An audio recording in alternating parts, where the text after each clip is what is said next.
तो आज की चर्चा में आपका स्वागत है। हाँ।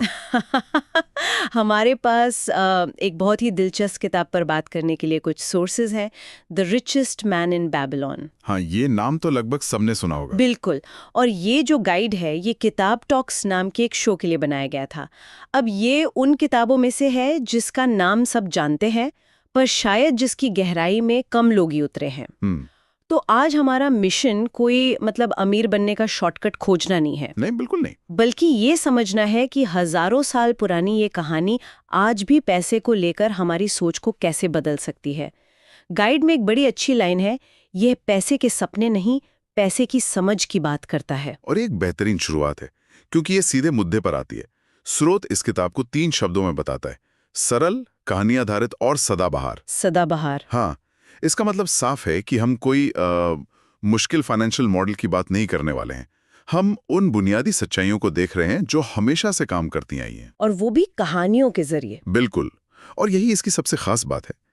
पैसा एक ऐसा विषय है जिस पर बात करने में अक्सर लोग डरते हैं, झिझकते हैं। कहानियां उस डर को हटा देती हैं। सही बात है। और स्रोत हमें सीधे बेबीलोन ले जाता है। जब हम बेबीलोन के बारे में सोचते हैं तो क्या आता है दिमाग में? सोना, हैंगिंग गार्डन्स। हाँ, अमीरी, दौलत। पर गाइड एक बहुत जरूरी सवाल उठाता है और मुझे लगता है यही पूरी चर्चा की नींव है। असली सवाल ये नहीं था कि बेबीलोन के पास इतना सोना क्यों था। अच्छा। सवाल ये था कि उन्होंने उस सोने को संभालना कैसे सीखा। कमाना एक बात है, पर उसे संभालना और फिर उसे बढ़ाना, सारा खेल तो वही है। और यहीं पर कहानियों का मनोविज्ञान काम आता है। जब आप किसी को सीधे सीधे कहते हैं कि बजट बनाओ या निवेश करो, तो वो उपदेश जैसा लगता है। हाँ, लोग सुनना नहीं चाहते। बिल्कुल। लेकिन जब आप उन्हें कहानी सुनाते हैं तो लोग उससे जुड़ जाते हैं। स्रोत कहता है कि ये तरीका पैसे को डर नहीं, समझ लगे बनाता है। अगर हम इसे बड़े नजरिए से देखें तो ये सिर्फ फाइनेंशियल सलाह नहीं है, ये असल में व्यवहार मनोविज्ञान है। व्यवहार मनोविज्ञान कैसे? ये पैसे के साथ हमारे जो भावनात्मक रिश्ते हैं उन्हें बदल रहा है। डर और चिंता से निकालकर समझ और नियंत्रण की तरफ ले जा रहा है। तो ये मानसिकता का खेल है। बेबीलोन की अमीरी सिर्फ उसके सोने के भंडारों में नहीं थी। नहीं, बल्कि उसके नागरिकों की सोच में थी। ये किसी एक शहर की नहीं बल्कि एक पूरे दर्शन की कहानी है। बिल्कुल सही कहा कि दौलत सिर्फ किस्मत की बात नहीं है, ये सीखी जा सकने वाली आदतों और अनुशासन का नतीजा है। और शायद इसीलिए ये सदाबहार है। बेबीलोन आज नहीं है, लेकिन इसके सिद्धांत आज के डिजिटल युग में शायद पहले से भी ज्यादा जरूरी हो गए हैं। हाँ, जहाँ एक क्लिक पर कर्ज मिलता है और दूसरे पर निवेश हो जाता है। ये आज के दौर में फाइनेंशियल आजादी का एक नक्शा है। ठीक है, तो ये मानसिकता वाली बात तो समझ आ गई। लेकिन असल में इसका पहला कदम क्या है? किताब हमें कहाँ से शुरू करने को कहती है? किताब हमें सीधे उस नियम पर लाती है जो इसकी आत्मा है। जो कमाओ उसका कम से कम 10वां हिस्सा खुद के लिए रखो। ये सुनने में बहुत सरल लगता है। हाँ, इतना सरल कि लोग इसे अक्सर नजरअंदाज कर देते हैं। उन्हें लगता है बस इतनी सी बात, लेकिन इसकी पूरी ताकत इसके अमल करने के तरीके में छिपी है। और गाइड उस तरीके को बहुत अच्छे से समझाता है। बिल्कुल। ये खर्च के बाद बचत नहीं, बचत के बाद खर्च है। बिल्कुल। ये सुनने में सिर्फ शब्दों का हेरफेर लगता है, पर असल में ये सोच में जमीन आसमान का फर्क ला देता है। हाँ, आप अपनी कमाई से सबसे पहला हक अपना मान रहे हैं। किसी भी बिल, किसी भी ईएमआई, किसी भी खर्चे से पहले आप अपने भविष्य को भुगतान कर रहे हैं। लेकिन एक सवाल है, ये आदत इतनी शक्तिशाली क्यों है? ये बहुत जरूरी सवाल है। स्रोत के मुताबिक ये आदत धीरे धीरे गरीबी की सोच को तोड़ती है।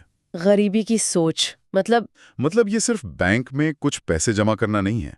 जब आप हर महीने लगातार अपनी कमाई का एक हिस्सा खुद के लिए अलग रखते हैं, तो आप अपने दिमाग को कमी की सोच से निकालकर प्रचुरता की सोच की ओर ले जा रहे होते हैं। तो ये सिर्फ एक फाइनेंशियल काम नहीं, एक मनोवैज्ञानिक बदलाव है। बिल्कुल, दिमाग को रीप्रोग्राम करने जैसा है। जब दिमाग कमी की हालत में होता है तो वो हमेशा समस्याओं, बिलों और मेरे पास काफी नहीं है पर ध्यान देता है। सही बात है। लेकिन जब आप बचत करना शुरू करते हैं, चाहे वो रकम कितनी ही छोटी क्यों ना हो, आप दिमाग को एक नया संदेश भेजते हैं, मेरे पास अपनी जरूरतों से ज्यादा है। अच्छा। ये वित्तीय आत्मसम्मान बनाने जैसा है। आप खुद को बता रहे हैं कि आपका भविष्य आज के छोटे मोटे खर्चों से ज्यादा जरूरी है, और धीरे धीरे आपका दिमाग समस्याओं के बजाय अवसरों को देखना शुरू कर देता है। लेकिन यहाँ एक व्यावहारिक सवाल है। ये सुनने में बहुत अच्छा लगता है, पर उन लोगों का क्या जो कहते हैं कि महीने के आखिर में उनके पास 10% तो क्या 1% भी नहीं बचता? बहुत जायज सवाल है और किताब इस पर भी बात करती है। बेबीलोन की सीख ये नहीं है कि आप पहले ही दिन से 10% बचाना शुरू कर दें। तो फिर क्या है? सीख ये है कि आप आदत डालें। अगर 10% नहीं बचा सकते तो 5% से शुरू करें। वो भी मुमकिन नहीं तो 1% से करें। मुद्दा रकम का नहीं, अनुशासन का है। बिल्कुल। जब आप आदत बना लेते हैं तो आपको रास्ते खुद ब खुद दिखने लगते हैं कि उस 1% को 2% और फिर 5% कैसे बनाया जाए। वो छोटी सी बचत इस बात का सबूत बन जाती है कि आप अपनी वित्तीय स्थिति को नियंत्रित कर सकते हैं। ठीक है, तो ये बचत का बर्तन भरना शुरू हो गया है। मेरे पास अब ये छोटा सा सोने का ढेर है। अगला कदम क्या है? सिर्फ पैसे बचाकर तिजोरी में रखना तो बेबीलोन की सीख नहीं हो सकती। नहीं, बिल्कुल नहीं। स्रोत एक बहुत ही शक्तिशाली बात कहता है, पैसा उन्हीं के पास टिकता है जो उसे समझते हैं। हाँ, और ये दौलत बनाने का दूसरा और शायद सबसे मुश्किल चरण है। मुश्किल क्यों? क्योंकि पहला था बचत की आदत डालना, दूसरा है उस बचत को सुरक्षित रखना और उसे बढ़ाना। और यहीं पर ज्ञान और समझ का रोल आता है। ज्यादातर लोग पहला चरण तो पार कर लेते हैं, लेकिन दूसरे में फिसल जाते हैं। स्रोत कुछ आम गलतियों को गिनाता है, जैसे किसी दोस्त की हॉट टिप पर निवेश कर देना। हाँ, या किसी ऐसी स्कीम के झांसे में आ जाना जो रातों रात पैसा दोगुना करने का वादा करती हो। ये तो ऐसा हुआ जैसे आपने बड़ी मेहनत से बाल्टी में पानी भरा और किसी ने आके उसमें छेद कर दिया। बिल्कुल। और ये सीधे तौर पर लालच और जोखिम के बारे में स्रोत की चेतावनी से जुड़ा है।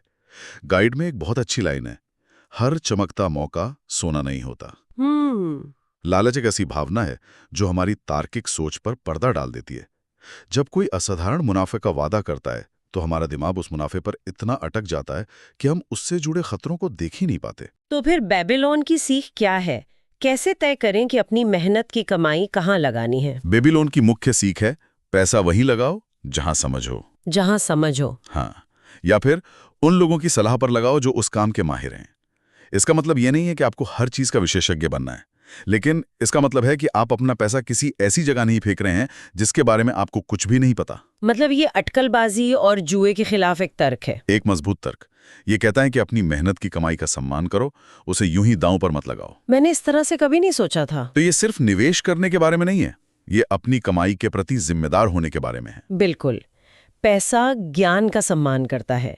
जहां ज्ञान और सावधानी होती है वहां पैसा सुरक्षित रहता है और बढ़ता है, और जहां अज्ञानता और जल्दबाजी होती है वहां से वो बहुत तेजी से निकल जाता है। मुझे ये पैसे को एक बीज के रूप में देखने का विचार बहुत पसंद आया। हाँ, ये एक शानदार रूपक है। स्रोत इसे बहुत खूबसूरती से बताता है। पैसा मेहनत से आता है, ये वो बीज है। ये आदतों से बढ़ता है, जैसे बीज को रोज पानी देना। और ये धैर्य से टिकता है। हाँ, धैर्य से टिकता है, जैसे उस बीज को एक बड़ा पेड़ बनने के लिए वक्त देना। और ये रूपक इस प्रक्रिया की जो प्राकृतिक गति है उसे दिखाता है। दौलत रातों रात नहीं बनती, जैसे एक बड़ा पेड़ एक दिन में नहीं उगता। सही बात है। और यहीं पर एक और शक्तिशाली विचार आता है, जिसे हम चक्रवृद्धि यानी कंपाउंडिंग की ताकत कहते हैं। आपके बचाए हुए पैसे जो मुनाफा कमाते हैं, वो मुनाफा भी आपके लिए और मुनाफा कमाने लगता है। मतलब आपके पैसे के बच्चे भी आपके लिए काम करने लगते हैं। बिल्कुल, लेकिन इसमें समय, देखभाल और धैर्य लगता है। और शायद इस हिस्से का सबसे शक्तिशाली विचार ये है जो स्रोत में दिया गया है, पैसा गुलाम बनकर आना चाहिए, मालिक बनकर नहीं। इस पर थोड़ी और बात करते हैं। इसका असल जिंदगी में क्या मतलब है? ये एक गहरा दार्शनिक बिंदु है। जब पैसा मालिक बन जाता है तो आपका हर फैसला उसी के इर्द गिर्द घूमता है। जैसे आप उन नौकरियों में फंसे रहते हैं जिनसे आप नफरत करते हैं। आप हमेशा बिलों और ईएमआई के तनाव में रहते हैं। पैसा आपके जीवन की दिशा तय करता है। वो मालिक है और आप उसके गुलाम। और जिंदगी दर से चलती है। बिल्कुल। और जब पैसा गुलाम होता है, जब पैसा आपका गुलाम या एक साधन होता है, तो समीकरण पूरी तरह से उलट जाता है। आपका बचाया और निवेश किया हुआ पैसा 24 घंटे आपके लिए काम कर रहा होता है, तब भी जब आप सो रहे होते हैं। हाँ, ये आपको विकल्प देता है। आप नौकरी इसलिए नहीं करते क्योंकि आपको बिल भरने हैं, बल्कि इसलिए करते हैं क्योंकि आपको वो काम पसंद है। ये आपको आज़ादी देता है कि आप अपने जीवन के फैसले डर से नहीं बल्कि अपनी मर्जी से ले सकें। और यही हम इस पूरी चर्चा के सबसे जरूरी संदेश पर पहुंचते हैं। हाँ, कि सच्ची दौलत आपके बैंक खाते में मौजूद रकम नहीं है। तो फिर क्या है? सच्ची दौलत वो स्वतंत्रता है, वो मन की शांति है जो ये जानकर मिलती है कि आपका भविष्य सुरक्षित है। ये उन मौकों को हाँ कहने की क्षमता है जिन्हें आप पहले पैसे की कमी के कारण मना कर देते। तो ये सिर्फ पैसे के बारे में नहीं है, ये एक बेहतर और आज़ाद जिंदगी बनाने के बारे में है। बिल्कुल। इस पूरी चर्चा का सार एक ही विचार में है, जैसा कि स्रोत कहता है, अमीर बनने से पहले सोच बदलनी पड़ती है। बिल्कुल सही। अगर आदतें सही हैं, तो कम आमदनी वाला इंसान भी एक सुरक्षित भविष्य बना सकता है, और अगर आदतें गलत हैं, तो लॉटरी जीतने वाला भी वापस वहीं पहुंच सकता है जहां से उसने शुरू किया था। ये बिल्कुल सच है। ये बाहरी परिस्थितियों से ज्यादा हमारी अंदरूनी मानसिकता के बारे में है। ये उन चीजों पर ध्यान देने के बारे में है जिन्हें हम नियंत्रित कर सकते हैं, हमारी आदतें, हमारा ज्ञान, हमारा धैर्य, ना कि उन चीजों पर जिन्हें हम नियंत्रित नहीं कर सकते। हाँ, जैसे बाजार का उतार चढ़ाव या अर्थव्यवस्था की हालत। तो इस चर्चा से जो सबसे बड़ी बात निकल कर आती है वो ये है कि पैसा बुरा नहीं है, बिना समझ के पैसा बुरा है। सही कहा। पैसा सिर्फ एक साधन है। सही ज्ञान और आदतों के साथ ये जीवन में बहुत सकारात्मक बदलाव ला सकता है। और जैसा कि हमारे एक स्रोत में सुझाव है, ये उन चर्चाओं में से एक है जिसे अपने प्रियजनों के साथ साझा करना शायद बहुत फायदेमंद हो सकता है। और अंत में श्रोताओं के लिए एक विचार छोड़कर जाते हैं। बताइए। अगर आदतें आय से ज्यादा महत्वपूर्ण हैं, जैसा कि हमने आज चर्चा की, तो वो कौन सी एक छोटी सी आदत है, सिर्फ एक, जिसे कोई आज से ही शुरू कर सकता है, जो ठीक 1 साल बाद उनके वित्तीय भविष्य को एक नई और बेहतर दिशा दे चुकी होगी?